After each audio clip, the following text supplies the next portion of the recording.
welcome back to the A-List Country interview series. And today we have the fantastic Sean Micheal Ryan with us in person. Great to have you here, Sean. Thank you for having me. Also, make sure to watch right to the end because Sean said he was up for anything, so we're going to put that to the test. You got your boots, right? I got my boots on. You're proudly from New Brunswick. Yes, I am. How was growing up here, how did it influence your sound and your storytelling as a country artist? That's a great question. I don't know that just being from here really had anything to do with it. I think it's just kind of more of who I am as a person. I'm a great big softie, an emotional guy. So storytelling naturally, and I guess it has more to do with my upbringing. I had a father who was in country music, country radio to be exact. So growing up around all of that and just hearing the storytelling in the songs was a huge influence for me, for sure. What's been one of the proudest moments of your career so far? I have to say, in 2023, I put out my first single since taking a break from music and raising my girls for about 10 years. And it was shortly after I put out that single that I was actually invited to an event down in Nashville and got to perform it on the CMA stage at the Country Music Hall of Fame. So that was pretty surreal. Yeah. I think I blacked out. I would imagine, yeah. I don't remember performing it, but I was told it was a good job. So amazing. Yeah. Awesome. So you've got 4 big shows coming up this summer. Yes. What is your favorite part about performing on stage to an audience? And do you ever get stage fright? I do. It never fails. Before every show, I get those butterflies, I get those nerves, but it quickly turns into energy, and that's my favorite part about entertaining. I love the people. I love the energy from the crowd, so it's even better when they're engaged too, which is kind of my job to get them engaged, right? But if we can meet in the middle sometimes, that's great. You recently got to record and release a song with your mom, Back to You. Yes. That must have been so special. It was really special, yeah. A little bit of a backstory. My mom actually wrote that the year that I was born. So she had this song on a tape. My dad actually recorded it for her in the radio station years ago. And so we would listen to it through the years. I never really understood what it was about. So being in the studio with her, getting to share that, I realized what it was about. It was actually about her kind of getting back to her. She felt like she kind of lost herself for some time in her life. So that was really interesting and special. And, you know, the whole idea just came from some of my influences at her. She's a fabulous musician and amazing singer. Yes. You know, and when we're getting older and we're thinking about, you know, her more so than me, but I guess we never know when our time is up on this earth. But just leaving a legacy and, you know, there's a lot of people that don't have anything to leave behind. And we thought, you know, what a gift it is to be a musician. Yeah. To record a song together and leave that behind for family members whenever that time comes. Yeah. Oh my gosh, yes, absolutely. Yeah. So you spent most of your 20s, you know, chasing your dreams when it came to music, until your daughters were born, and, you know, you took time to, like, focus on your family. What is it that made you decide, okay, it's time now, you know, let's focus on the music, let's, you know, dive back in? Yeah.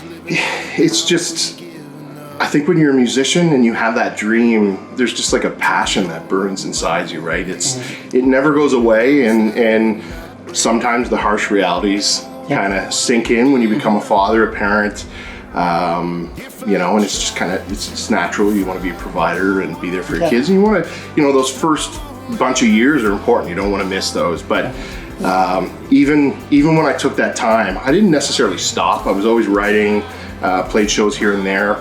But that dream to get back out there, get out on stage, and, you know, just see what could happen. It was there, right? So it's great to be back for sure. For a while, you and your buddy Francis Skies were hosting a weekly podcast called This Is It Podcast. That's right. How did that idea come about, and do you have any plans for more episodes in the future? He's a great friend of mine. We spent a lot of time together. We've got just a a wicked sense of humor. When it's just the two of us, when we're driving, we work together for a little bit too, right? So we spend a lot of time together, and just, we would be on these drives, or we'd be hanging out, and the stuff that we talked about, we would get ourselves laughing and crying, and we just thought, like, we should be recording this. Whether people thought it was funny or not, we thought, you know, let's do a podcast, put it out there, and it was great. We had a lot of great feedback. It was hard to keep up with and do music and be a parent and all of those things, but no real rhyme or reason other than that. I love that. Yeah, but it was great, and I don't even know where the name came from. It was just kind of like, you know, we're gonna talk about whatever. This is it. I love that. Yeah. So is there a particular song that holds a special place in your heart? I'm sure I know, and why. Yeah. I've written a lot of songs over the years, but yeah, the most recent single that I put out, Every Other Weekend. Every Other Weekend. Yeah. That means the most to me. I'll get right into it. Went through a divorce, like many people do. I was a very involved, still am, very involved father, but what I mean by that is I spent a lot of time with my kids, putting them to bed at night, tucking them in. It's actually one of the first lines of the song. So after, you know, you go through a divorce and you're 50-50, you lose 50% of your time with them. Yeah. It hits hard for this, you know, people like myself that are very involved. You know, you really miss it, and the house is very quiet when the kids are not there, and all those memories kind of sink in. And I thought to myself, you know, this is hard. And I kind of let it sit with me in a negative sense for a long time. But then I thought, you know what? Why don't I flip this around? I take the positive out of it. I'm going to take the time when they're not around to kind of build myself up, get myself to a really great place, so that when I do have them, I'm 100%, 50% of the time. So that's where Every Other Weekend kind of came from. And there's a lot of parents out there that struggle with that. Yeah. And maybe they fall into that negative side. So I kind of wanted them to hear my words and see how you could flip it around and turn it into a positive. Of course. And I mean, I love it too, being on the opposite side. You know, I was that child that had that broken family per se. So I was, you know, every other weekend. So, even on my end, from the opposite perspective. Yeah, absolutely. That's a good point. It's a special song. Yeah. Well, I'm glad that, you know, maybe the words touch you that way. Yeah. For sure. Now you got to write a song. Yeah. So I know you touched on this, but in 2023 you were asked to perform at the Country Music Hall of Fame in Nashville. Walk us through that experience, if you remember any of it after blacking out.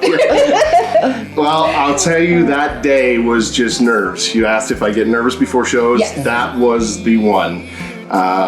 Walking into that historical building and just seeing the posters on the walls. And I mean, you're not far from the Grand Ole Opry, you're not far from the Ryman. And all of those buildings kind of correlate. Every artist that would play at one played at the other. Going backstage into my green room, just that hallway, I had to call my mom, because these posters on the walls were just like, it was blowing my mind. The amount of people, like, you know, from years and years and years when country started, you know, and it was so surreal. It's, you know, you almost get imposter syndrome. It's like, why am I here? And I'm so grateful for the opportunity. And while I was there, I ended up being in a green room with a couple of massive songwriters that have written songs for so many country artists. I had no idea they were going to be there. So that added to the experience. So I did sound check, got ready, and when they called me out there, that's kind of when the blacking out started. I don't quite remember, but just taking it all in, looking around, you know, the lights are in your face like at any show. But just something felt different. It was like you could almost just feel the history there. So you made it to top 40 of Canadian Idol. Yes. And being on this, did being on the show teach you anything about like the music business, or like, you know, still carry with you today? How was that process? I think that, you know, like any experience, no matter what it is, it just kind of, you know, it shapes you as an artist. Whether it's the positive stuff, the stuff that makes you blackout or the stuff that kind of felt a little bit negative. I will be honest, being a part of a TV show like that, it's a TV show. Yeah. Right. It's not necessarily always about the talent. Right. Mind you, the talent that was there, I'll remember that till the day I die. Right. I met some great, talented people there that I still keep in touch with. Actually, the year that I was in the top 40 was 2008. I still keep in touch with the gentleman that won the show. Theo Tams was his name back then. Yeah, I remember that. But great experience for sure. Yeah. It's funny you bring that up. I sometimes forget about that. I did my research. Did a good job. You're stranded on a tour bus with only 3 things in your bag. What are they? And which one are you most embarrassed to admit? Oh, geez. This is a tough question. I don't know why, but immediately a bar of soap. I'm stranded on a tour bus, but how am I using the bar of soap? I mean, tour buses have water. I want something that's going to make me smell good. Yeah. Okay. I think that's a great idea. Yeah. Yeah. A picture of my girls. Oh, okay. Yeah, I need that for sure. Okay. I need a good pillow. Okay. I need a good pillow. That's if I'm actually- on there for a long time, Yeah. I need something to feel a little You bit need that relaxed. head support, yeah. I'm not. Well, it depends on what's on the tour bus. Is there comfy beds? I don't know. We'll say yes. We'll say yes. Still need a pillow. Doesn't matter. I need a good pillow. So your bio says you're 6 feet, 4 inches of cuddly big guy. That's right. Does my bio say cuddly big guy? Sure. So, who do you think would win in a hug contest? Okay, you, your father, or your grandfather that just turned 91? I'm winning the hug contest. Perfect. Yeah. I still have all my strength. That's true. Yeah. I'm known as a good hugger. I love that. Outside of your upcoming shows, what's next for you? Any upcoming songs we should keep an eye out for? Yeah, so I've been in and out of the studio trying to keep up with that. We love that. Being a dad and putting together this tour for the summer. I do have a summer song that's supposed to be coming out. I'd like to release it before the summer goes away. It has a little bit to do with beer. It's Very on brand. Yeah. Not to sound cliche country or anything like that. It's a little bit different than what I normally write. I'm a pretty emotional guy. Okay. But there is a little bit of a love story in it, and it talks about being willing to give up a lot of things except maybe the special person in your life and beer. I'm sold. Well, I can't Where wait. do I get it? And beer. So we're working on getting that out as soon as possible. Awesome. Yeah. We can't wait. If you could collaborate with any artist, who would it be and why? You know what? I gotta say, right now in life, I'm loving Cameron Marlowe. Hello. And there's actually folks that say we sound similar. So maybe if we collaborated, it'd be a little weird. But I don't know. He's an inspiration for me right now. Just the way that he sings, what he sings about. Actually got to meet him a few months ago. Nice. Just a really great guy. All right. You know what's next?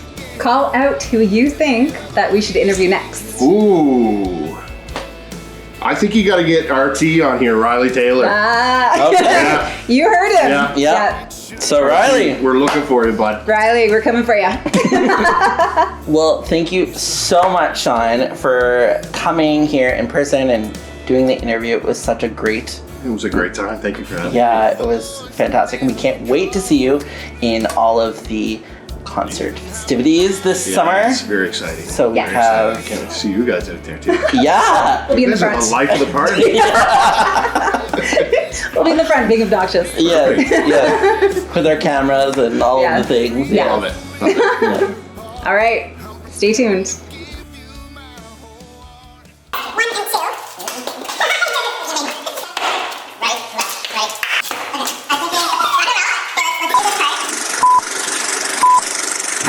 Did your boots stop working? Did your truck break down? Did you burn through money? Did your ex find out? Where there's a will and there's a way, and I'm damn sure you lost it. Didn't even say goodbye, just wish I knew what cost it was the